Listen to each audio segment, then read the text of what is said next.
Hello, I am Mofwe Moburiax of the Department of Physics, University of Jos. I'm going to introduce you a graphing app called UJ-MaGT Graphing Tool.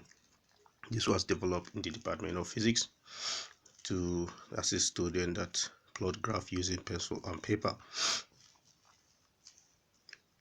Normally, after your experiment, the first thing you do is to prepare your table of values. However, there are key things you have to observe while preparing your table of values. One is you must take note of your units. Every dimensional variable must carry a unit on your table.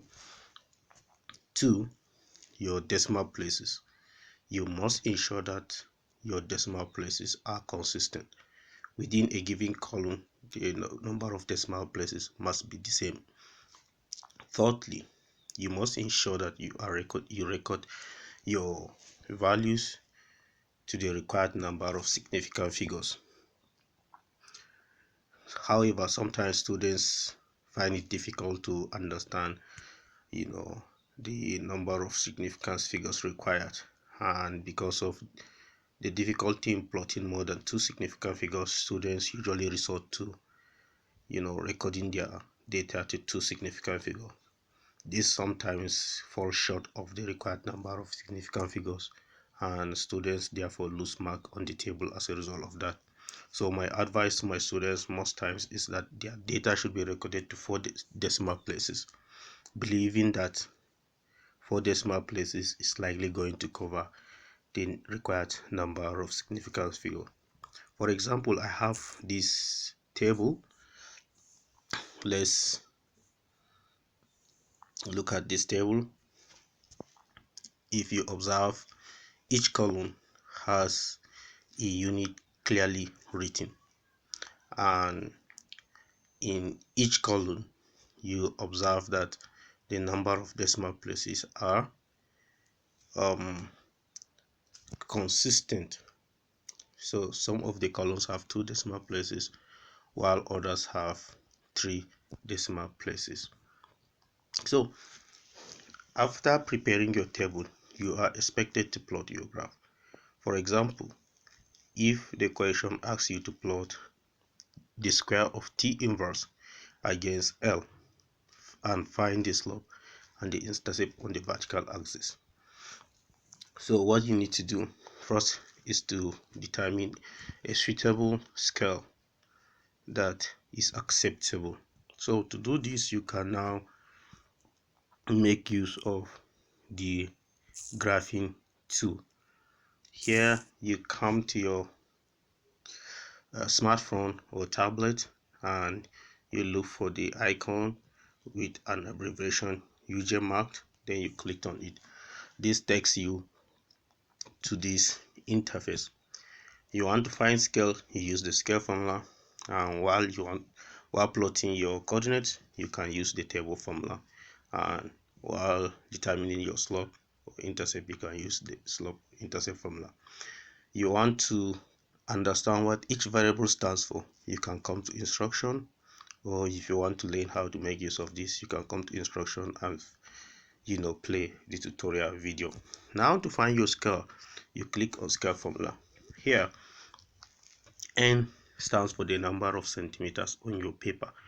For example, in this graph paper I have, if you count the number of centimeters on the vertical axis, you will discover that there are 23.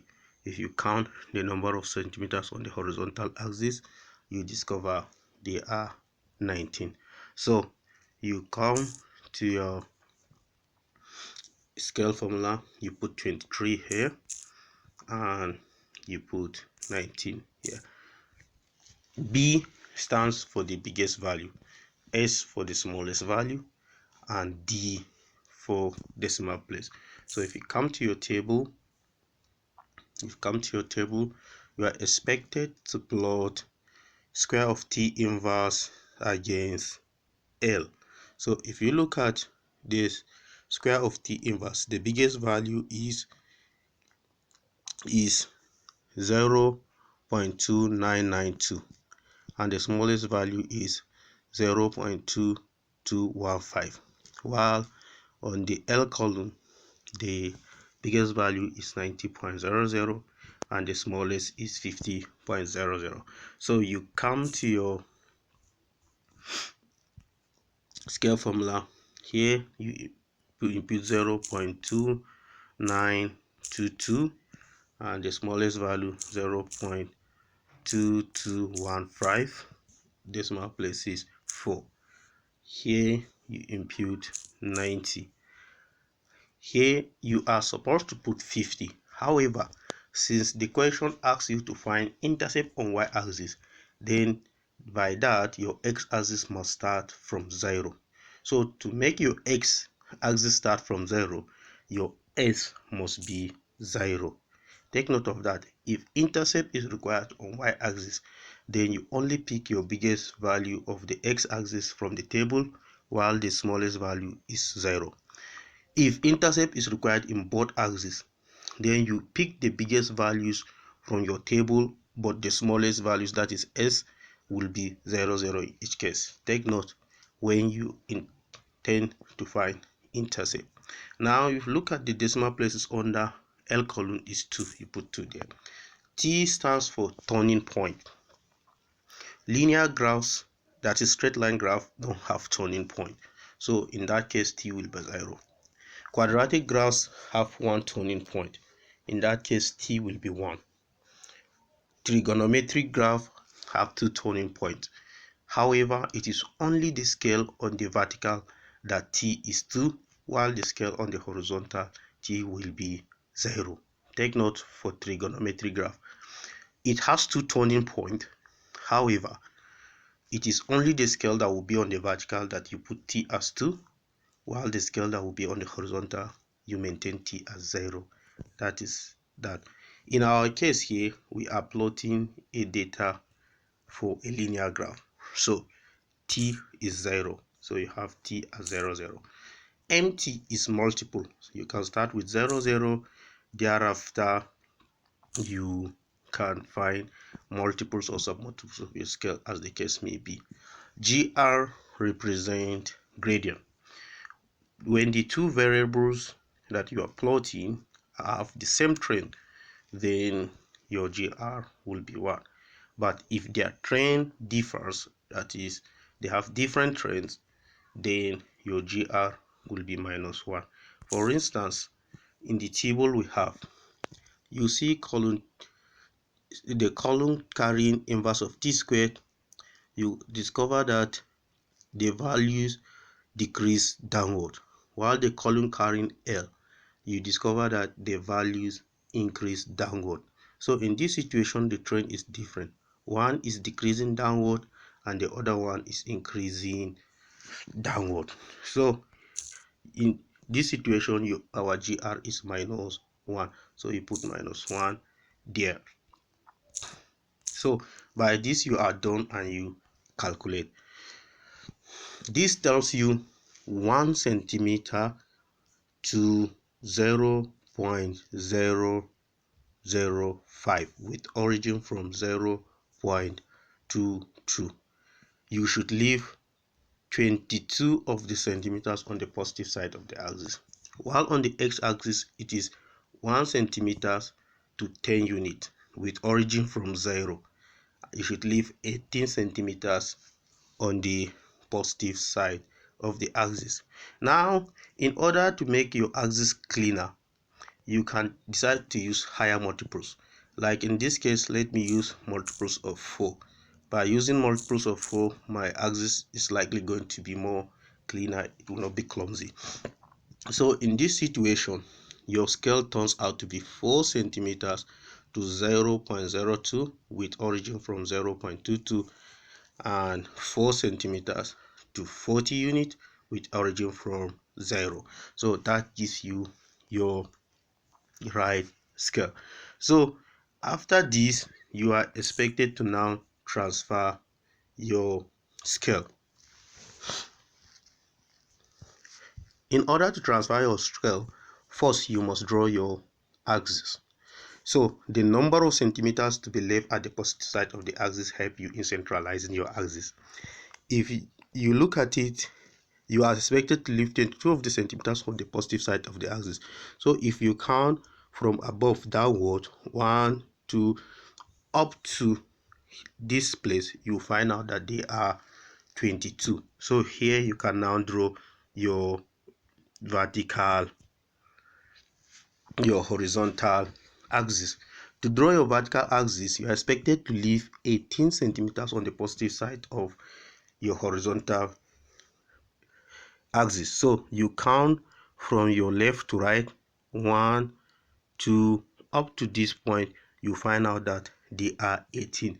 Then you can draw your line here, and that helps you centralize your paper. Now, having drawn your axis, your origin for x-axis is 0, while your origin for y-axis is 0.22. So if you look at here, I have written 0, 0.22. So that is that.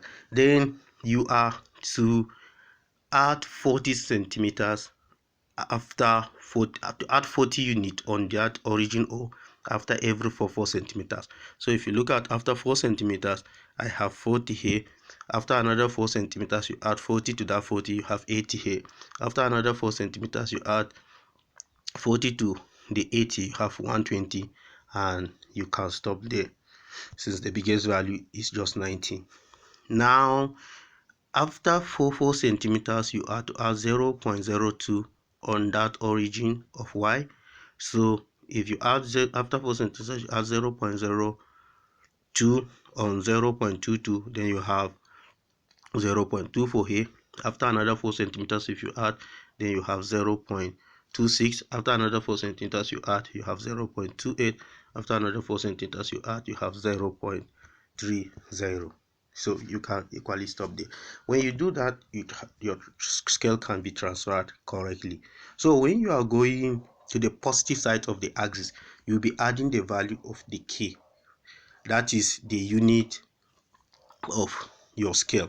If you are going to the negative side of the axis, you can just be subtracting. For instance, if we were to go to the negative side of x, then after 4 centimeters on the negative side of x, we can do 0 minus 40, which gives us minus 40, and you continue that way. Likewise, if we are going to the negative side of the y-axis, after 4 centimeters, we had to subtract 0.02 from 0.22, which was going to give us 0.20, and we continue that way. So that is how to transfer your scale. Once you finish transferring your scale, you are expected to begin to plot your point or your coordinate. Now, to do this using the graphing tool, then you come to the table formula. Now, when you come to table formula, k here on the vertical axis is 0.02, O is 0.22. Eta represents the number of millimeter boxes in your centimeter box. The graph we are using has 5. Other graph papers do have 10. So you can use the value of the you can use the number of millimeter boxes in the paper that you are using. So in our case, we put 5. So our I here was 4. Here, our K was 40 with origin 0. Yes, 5 millimeter boxes, and then here is 4. So you can set this as constant so that you don't need to be writing after each value. Now, if you look at it from your table, you are expected to plot 0.922 against 50. So to plot that, you come here and impute 0.2922 against 50, and you compute. That tells you that you should plot 72, count 72 of the millimeter boxes on the vertical axis, then you can now count 25 on the horizontal axis. So to plot that point, you come here, you start counting from the bottom here up to get 72. So we can see you have 10, 20, 30, 40, 50, 60, 70, and then 72. Then you now count 10, 20, 25, and you find that point there. So that's how to plot using the graphing tool and plot correctly. The next, you are expected to plot 0.2699 against 60. So you count to this, you are to plot 0.2699 against 60. You compute. This is telling you you should count 50 of the millimeter boxes against 30 of the millimeter boxes, and there you will find the coordinate there. So you have to count 10, 20, 30, 40, 50. Then you should now count 10, 20, 30. So you find the point there. So that's where the coordinate 0.2699, 60 is.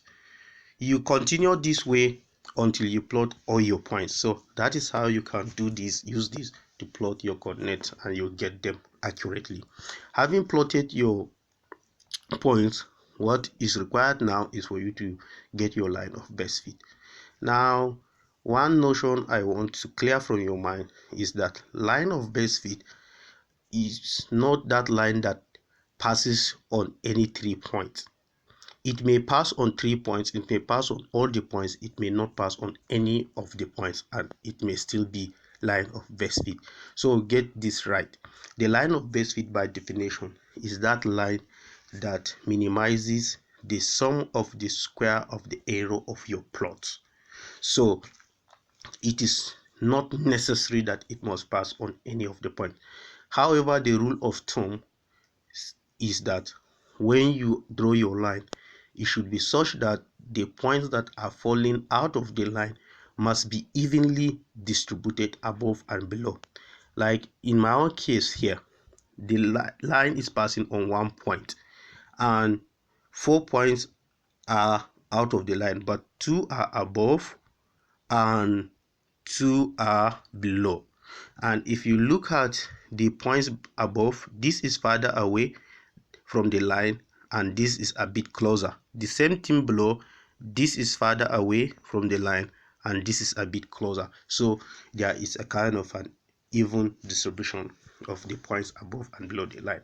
So that gives you a line of best fit. Another thing is that sometimes, because of experimental error, even if the theory predicts that your line is to pass from through your origin, because of experimental error, you may not be able to get your data such that your line passes through the origin. So don't force it. Just plot your graph according to what your data is giving you. Don't force your line to pass through 0, 0, thereby getting your line of best fit to be wrong.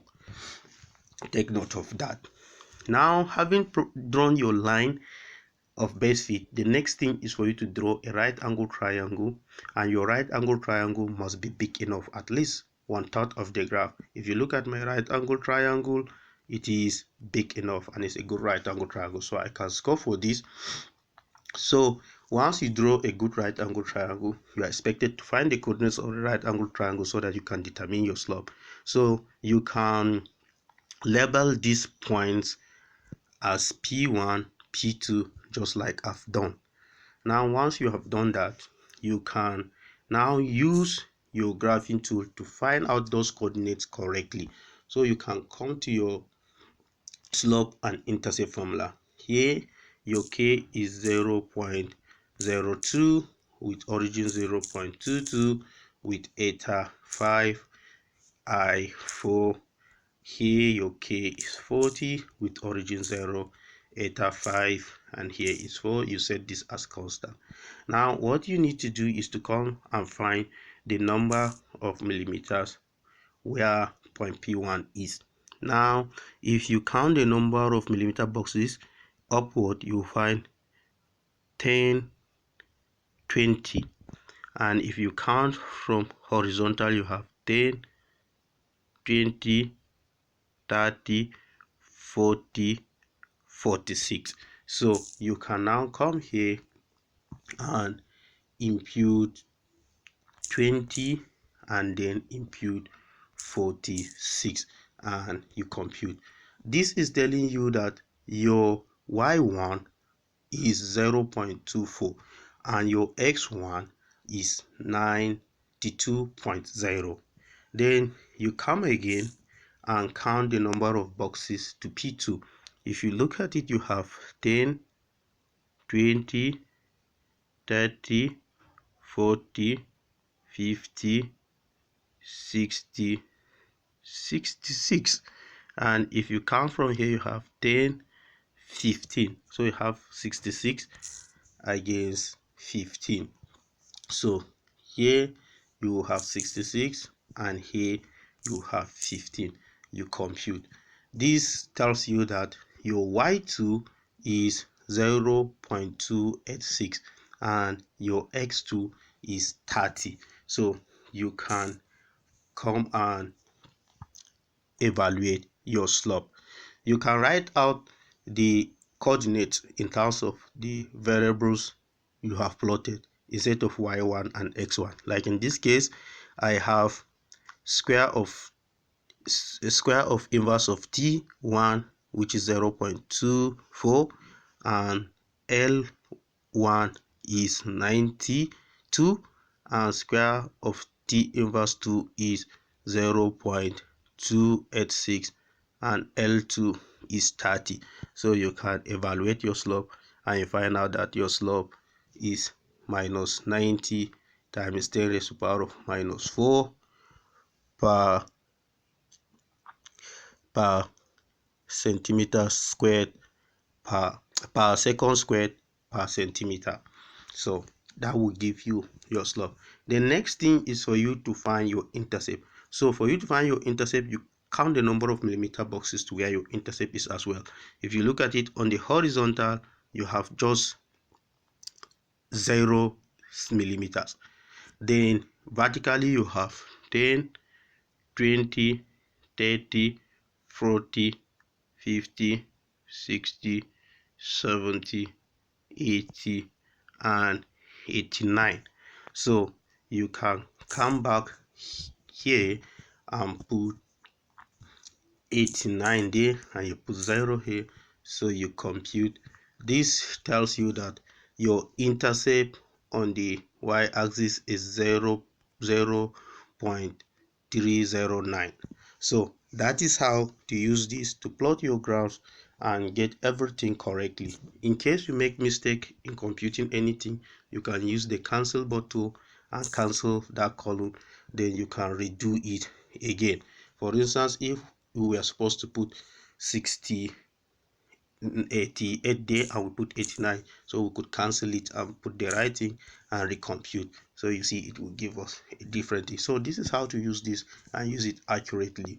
I hope this is helpful to you, and if that is so, you can share with your friends and your relatives, and you can look out for other videos on how to plot quadratic graph, trigonometric graph, and also how to evaluate your errors on slope and intercept using the graphing tool. Thank you very much. Bye.